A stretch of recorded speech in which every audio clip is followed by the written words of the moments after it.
Hello hello hello first of all તો I love you all અને second of all I love you too. પણ એ પેલા જવું હોય ને તો નીકળી જાવ. આના ઉપર કઈ રોટલો બોટલો હે નહીં આપણે. ઓકે સ્વીટહાર્ટ, હા આની વાહે નો ડાઉટ ઘણું બધું ઘટાડી નાખ્યું, પણ હાવ આના ઉપર જ હોય એવા વેબમાં નહીં રહેવા. ઓકે સ્વીટી, ધોરણ 10 એમાં ચેપ્ટર 3 એમાં મોસ્ટ આઈએમપી દાખલા બેઝિક માટે આપણે કરીએ કે બેઝિક વાળાને આપણે જે આ 5, 7 કે 10 દાખલા કરશું ને એની બાઈને નહીં જાય કયો ને તો રાઇટિંગમાં. એ પેલા તમારા શરીરના મહત્વના અંગ જેટલા હોય ને આંખ, કાન, નાક ખુલી જવાની. એનું કહું મિત્રો ગોટ ઇટ માય બોય. ગમે ધોરણ 10 એનું ચેપ્ટર નંબર 3 દ્વિચલ સુરેખ સમીકરણ યુગમાં એમાં મોસ્ટ આઈએમપી દાખલા કમ્પ્લીટ સ્વીટહાર્ટ ખાસ ધ્યાન રાખશું. લોપમાં આપણે કરીએ સૌથી પહેલા તો નીચે આપેલ સમીકરણનો લોપની રીતે ઉકેલ મેળવો. હવે જો આવા લોપના દાખલા હોય ને તો એમાં એ સમજવું જોઈએ કે એમાં કેટલા સ્ટેપ હોય? 4 સ્ટેપ હોય. ઓકે સ્વીટહાર્ટ, 1, 2, 3 ને 4. 1, 4, 3 હોય ને એમાંથી આ ચોપડો એમ તમને સમજાય. 4 સ્ટેપ હોય. સમજાઈ ગયું સ્વીટહાર્ટ? પેલું સ્ટેપ શું હોય તો કે પેલું સ્ટેપ હોય સમીકરણ બનાવ. પેલા સ્ટેપમાં શું તો કે સમીકરણ બનાવો. કેવી રીતના બને તો કે બેઝિક વાળાઓને તો લગભગ બનાવેલા આપેલા બનાવીને જ આપશે, પણ છતાં એવું લાગે તો બનાવવો પડે. કેમ ખબર પડે તો કે એબીસીડી ના 2 અક્ષર ડાબી કોર ને આંકડો જમણી કોર આવે એવા 2 સમીકરણ રેડી હોય ને એટલે સમીકરણ બની જાય. એટલે પેલું સ્ટેપ થઈ ગયું કે ભાઈ કમ્પ્લીટ. બીજું સ્ટેપ શું હોય તો કે x અથવા y સમાન કરવું. હું x અથવા y ને કેવો બનાવો સ્વીટહાર્ટ તો કે સમાન કરવો. મતલબ સમીકરણ 1 ને 2 હોય ને, કેટલા સમીકરણ હોય તો કે સમીકરણ 1 અને સમીકરણ 2 હોય. એમાંથી કાં તો x સમાન હોવા જોઈએ અને કાં તો એમાંથી y સમાન હોવા જોઈએ. ઓકે સ્વીટહાર્ટ, આટલું સમાન હોય, x સમાન હોય તોય હાલે, y સમાન હોય તોય હાલે. આયા સુધી બધી વસ્તુ તમારા ઉતરી ગઈ. ઓકે સ્વીટી, પેલું સ્ટેપ સમીકરણ બનાવવા. બીજું હું તો કે x અથવા y સમાન કરવું. ત્રીજું સ્ટેપ હું સ્વીટી થર્ડ વન, એટલે 1, 4, 3 માંથી જે 3 આવે ને કમ્પ્લીટ. પેલું સ્ટેપ સમીકરણ બનાવવા. બીજું x અથવા y સમાન કરો. મતલબ x સરખો થાય તો હાલે, y સરખો થાય તો હાલે, પણ આપણે જનરલી x સરખો કરશું. શા માટે તો કે તમારો પ્રિય લેટર x. એટલે બીજું સ્ટેપ હું સ્વીટહાર્ટ ત્રીજું સ્ટેપ તો કે લોપ કરવો. લોપ મારવો મતલબ શું તો કે સમીકરણ 1 ને ઉપર લખવાનું, સમીકરણ 2 ને નીચે લખવાનું અને એની નિશાની કરી દેવાની ચેન્જ, મતલબ ઉપર નીચે. એટલે અંશ ને છેદમાં નહીં હો. અને ચોથું સ્ટેપ હું તો કે લોપ મારો ને તો એના અંતે કાં તો x મળી જાય ને કાં તો y મળી જાય. આ બેમાંથી એક મળી જાય તો કે x અથવા y મળી જાય તો x મળી ગયો તો y શોધવાનો રહે, y મળી ગયો તો x શોધવાનો રહે. એટલે બેમાંથી જે એક બાકી હશે x અથવા y મેળવવું. આ થઈ ચોથું સ્ટેપ. મતલબ કેટલા 4 સ્ટેપ હોય. સમજાઈ ગયું સ્વીટહાર્ટ? પેલા ઈ સમજશો કેટલા સ્વીટી 4 સ્ટેપ હોય. પેલું શું તો કે સમીકરણ બનાવ. સમીકરણ બની જાય એટલે બીજું શું તો કે x અથવા y તમને ઠીક લાગે એ સમાન કરવાનું. પણ જનરલી આપણે શું સમાન કરશું? x. શા માટે તો કે યોગ થયું. ત્રીજું હું તો કે લોપ મારો.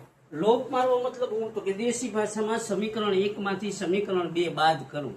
અને ચોથું સ્ટેપ હું તો કે x અથવા y મેળવો. x મળી ગયો તો y મેળવવાનો, y મળી ગયો તો x મેળવો. આ 4 સ્ટેપ ફોલો કરો એટલે દાખલો કમ્પ્લીટ અને 3 માર્ક એમ કમ્પ્લીટ. સ્વીટહાર્ટ, મસ્ત દાખલો, સ્મૂથ દાખલો. એ પેલા આઈ લવ. ઓકે સ્વીટી, સમજી ગઈ માય લવ. હવે જો આમાં સમીકરણ આપેલા છે 3x + 4y = 10. 3x + 4y = 10. અને બીજું શું હતું તો કે 2x - 2y = 2. આવું છે. આ ક્યાંથી લીધું તો કે રકમમાંથી. જો અહીંયા જોઈ 3x + 4y = 10 અને 2x - 2y = 2. આ પહેલું સ્ટેપ હું તો કે સમીકરણ બનાવ. તો સમીકરણ ઓલરેડી બનેલા તો નામ આપી દેવાનું ઇક્વેશન 1 અને ઇક્વેશન 2. કમ્પ્લીટ સ્વીટહાર્ટ. એ કેમ ખબર પડે તો કે એબીસીડી ના 2 અક્ષર કઈ બાજુ હોય તો કે ડાબી બાજુ. આંકડા કઈ બાજુ હોય જમણી કોર. ઓકે સ્વીટર, એબીસીડી ના બે અક્ષર વચ્ચે પ્લસ કે માઇનસ નિશાની હોય હો. આ વાતને ગાંઠ બાંધી લ્યો તમે. હવે બીજું સ્ટેપ હું તો કે એક્સ અથવા વાય સમાન કરવાનું. અને આપણે જનરલી કેને સમાન કરીએ તો કે એક્સ ને. એ કેવી રીતના સમાન થાય સ્વીટર? તો કે સમીકરણ 1 માં આગળ જે હોય ને, સમીકરણ 1 માં આગળ કેટલા છે સ્વીટર? તો કે સમીકરણ 1 માં આગળ છે 3. તો બીજું સમીકરણ હોય ને એને 3 વડે ગુણી દેવાનું. આખા બીજા સમીકરણને કેટલા વડે? 3 વડે. સમીકરણ 2 માં જે આગળ હોય ને એ 1 ને ગુણી દેવાનું. 2 આગળ છે બીજા સમીકરણ, તો સમીકરણ 1 ને કેટલા વડે ગુણી દેવાનું? ગુણ્યા કરીને 2. સમજાઈ ગયું? ટૂંકમાં ઊંધું સીધું કરવાનું. સમજાઈ ગયું? આડા આવડું ગુણવાનું. 1 માં જે આગળ હોય બીજાને ગુણવાનું, બીજામાં જે આગળ હોય પેલાને ગુણવાનું. હવે જો અહીંયા આવી જાવ. હવે પેલા સમીકરણને 2 વડે ગુણવાનું હોય. શા માટે? કેટલામાં સ્ટેપ ઉપર પૂછે મળીએ તો કે બીજા. કયું સ્ટેપ? તો કે એક્સ વાય સમાન કરવા વાળા. પેલા સમીકરણને 2 વડે ગુણી તો 3 ગુણ્યા 2 એટલે 3 દુ 6, 4 ગુણ્યા 2 એટલે 4 દુ 8 વાય, 10 ગુણ્યા 2 એટલે 10 દુ 20. આ પેલું સમીકરણ થઈ ગયું. બીજાને 3 વડે 3 દુ 6 ઓછા 2 તેરી 6 વાય બરાબર 2 તેરી 6. અહીંયા સુધી બધી વસ્તુ તમારા આંખ કાન નાક ઉતરી ગઈ. ખાસ ધ્યાન રાખશું, બરાબર. હવે બીજું સ્ટેપ એ કમ્પ્લીટ. પેલું સ્ટેપ શું હોય તો કે સમીકરણ બનાવો. બીજું શું હોય? એક્સ અથવા વાય સમાન કરવો, થઈ ગયું. ત્રીજું શું હોય? લોપ મારવો. લોપ મતલબ સમીકરણ 1 ને ઉપર લખવાનું, સમીકરણ 2 ને નીચે લખવાનું. ઉપર નીચે, your favourite word. Okay sweet. હવે શું કરવાનું? તો એક લીટો કરવાનો. હવે બીજું સમીકરણ હોય ને એની નિશાની ચેન્જ કરી દેવાનું. મતલબ આ પ્લસ ને આ એ પ્લસ, કઈ નિશાની ન હોય તો પ્લસ ની હોય તો પ્લસ ને માઇનસ કરી દો. આ માઇનસ હોય તો એને પ્લસ કરી દો, આ પ્લસ હોય તો એને માઇનસ કરી દો. અહીંયા બધી કમ્પ્લીટ સ્વીટ. શું કર્યું સમજાઈ ગયું? તો કે સમીકરણ 1 ને ઉપર લખ્યું, સમીકરણ 2 ને નીચે લખ્યું. બીજા સમીકરણની નિશાનીઓ ચેન્જ કરી દેવાની. વધતા હોય ઓછા કરી દેવાનું, ઓછા હોય વધતા. હવે 6x પ્લસ છે, આ માઇનસ છે, તો પ્લસ માઇનસ કેન્સલ. મતલબ 6x માંથી 6x જાય તો 0, plus minus cancel. Okay sweet. હવે જો આ નિશાની ભૂલી જવાની, ઈ છે જ નહીં. હવે આ જોવાય, આ પ્લસ અને આ પ્લસ. તો કે પ્લસ પ્લસ પ્લસ મતલબ સમાને સરવાળો, અલગ એ બાદબાકી. તો કે બે સમાન છે એટલે 8 ને 6 14 વધે બરાબર. અહીંયા છે 20 વત્તા અને 6 ઓછા. 20 માં 6 જાય તો 14. આ 14 14 કેન્સલ, મતલબ 2 નો ભાગાકાર 14 એકુ 14. તો કે y is equal to 1. y ની વેલ્યુ કેટલી મળી? 1. ઓકે. લોપ મારો તો કે લોપના અંતે શું થાય સ્વીટ? તો કે x અથવા y મળે. હવે જે બાકી હોય ને એ ચોથું સ્ટેપમાં શું આવે?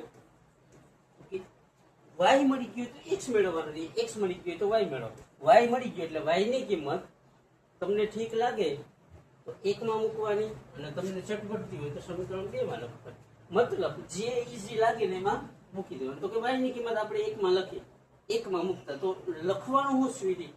તો કે y ની કિંમત સમીકરણ 1 માં મૂકતા. મતલબ પેલું સમીકરણ હોય ને અહીંયા લખવાનું. પેલું સમીકરણ શું હતું? તો કે આ 3x + 4y બરાબર 10. 3x + 4y બરાબર 10. હવે જો આ 3x એમનો વત્તા 4 કૌંસમાં y ની જગ્યાએ હમણાં શું મળ્યું સ્વીટર? ઈ ગોતો. તો કે y ની જગ્યાએ હમણાં 1 મળ્યા, તો y ની જગ્યાએ કેટલા કરી નાખવાના? 1 બરાબર 10. ખાસ ધ્યાન રાખજો, આંખ નાક કાન બધું ખુલ્લું હોવું હતું. કાનનું નથી કહેતો, વચ્ચે જરીક બોલ્યો નતો ઈ ચોટેલી હોય, એટલે આ કાન ઈ ચોટેલું હોવું જોઈએ. ચોથી ચપટીમાં જે હતો ને 3x વત્તા આ બેનો કૌંસ એટલે શું થાય સ્વીટ? ગુણાકાર થાય. તો કે 4 એકુ 4 બરાબર 10. 4 પ્લસ થોડીકો જાય તો માઇનસ, એટલે 3x બરાબર 10 ઓછા 4. હવે ખાસ ધ્યાન રાખશું તો કે 3x બરાબર 10 માં 4 જાય તો કેટલા વધે સ્પીડ? તો કે 3x બરાબર 10 માં 4 જાય તો 6. આ બેનો શું થાય? તો કે ભાગાકાર. કેટલો? 3 દુ 6. x બરાબર કેટલા સ્પીડ? 2.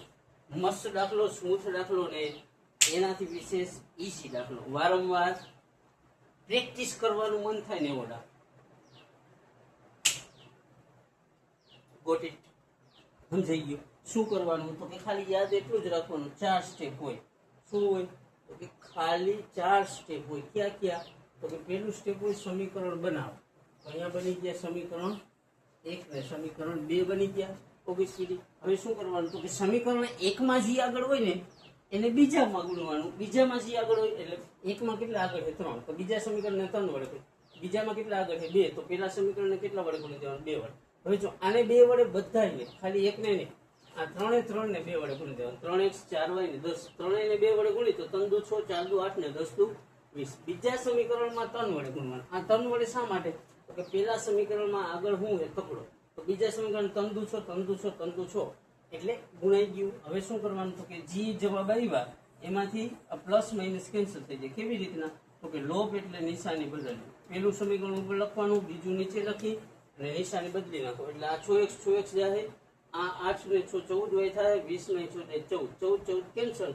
શા માટે? તો કે બે નો ભાગાકાર 14 × 14, તો y બરાબર કેટલા મળે સ્પીડ? તો કે y બરાબર 1 મળે. હવે y ની કિંમત તમને કેવી ઝટપટે ને એના ઉપર આધાર રાખે કે તમને ઠીક લાગે તો 1 માં લખવાની, તમને ઠીક લાગે તો 2 માં મૂકવાની, એ તમારા ઉપર. ઓકે સ્વીટી, ખાસ ધ્યાન રાખશો. આપણે મૂકીએ છીએ 1 માં, મને 1 માં ઝટપટથી તો કે લખવાનું y ની કિંમત સમીકરણ 1 માં મૂકતા. તો કે પેલું સમીકરણ અહીંયા લખવાનું 3x + 4y = 10. 3x એમનો 4 કૌંસમાં y ની જગ્યાએ કેટલા થઈ જાય સ્વીટી? તો કે 4 કૌંસમાં y ની જગ્યાએ 1 થઈ જાય અને આ બરાબર 10 એમ.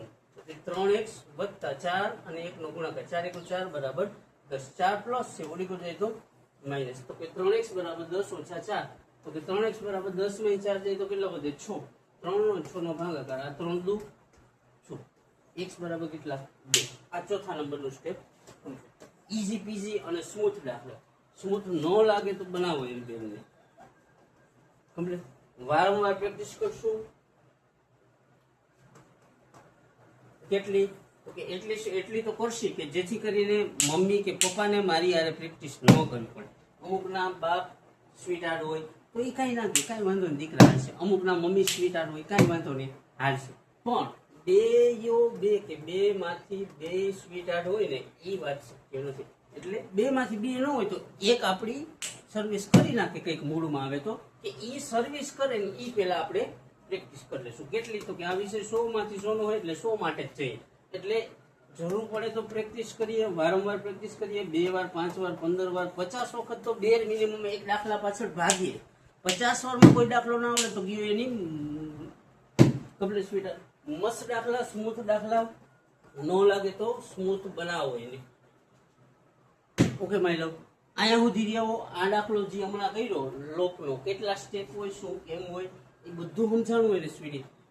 તો આઈ લવ યુ. અને તમને આવડી ગયું ને તો ચોખવટ કરી દો. તમારા કરતા, તમારા બાપ કરતા, તમારા ખાનદાન કરતા વધારે રાજી થનાર વ્યક્તિ કોણ હશે? તો કે હું પોતે. ઓકે સ્વીટી, હવે મારી આગળ જાજુ કાંઈ છે નહીં એટલે આઈ લવ યુ અને જસ્ટ નીકળી.